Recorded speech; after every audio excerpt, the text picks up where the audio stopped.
Dans le cadre du passeport du manager, il y a d'autres compétences qu'on va aller chercher ou d'autres thèmes qui sont couverts, comme par exemple celle de comment gérer des conflits, gérer des tensions interpersonnelles.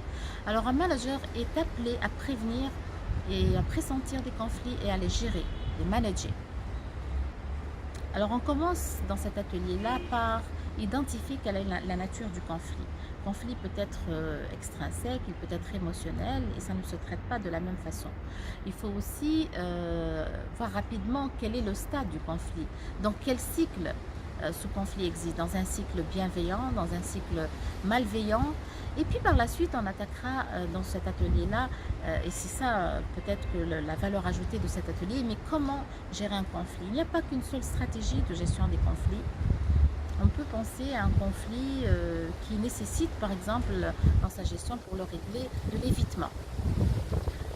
Des fois, c'est une confrontation qu'on va aller chercher, c'est-à-dire cette espèce de bras de fer qui nous permet de gagner l'enjeu parce qu'on n'a pas le temps, parce que la relation n'est pas importante, etc.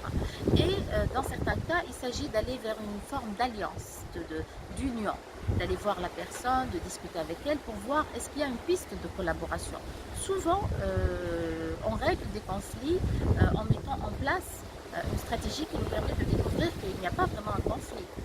Des fois, c'est un compromis qu'on va aller chercher. Et des fois, c'est une accommodation. Et tout ça est dicté par des critères bien déterminés qui nous permettent de choisir la bonne stratégie.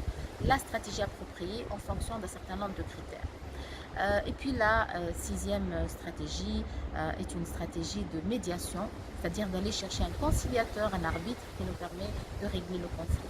C'est un atelier extrêmement pratique dans lequel il y a énormément de jeux de rôle et de cas d'études.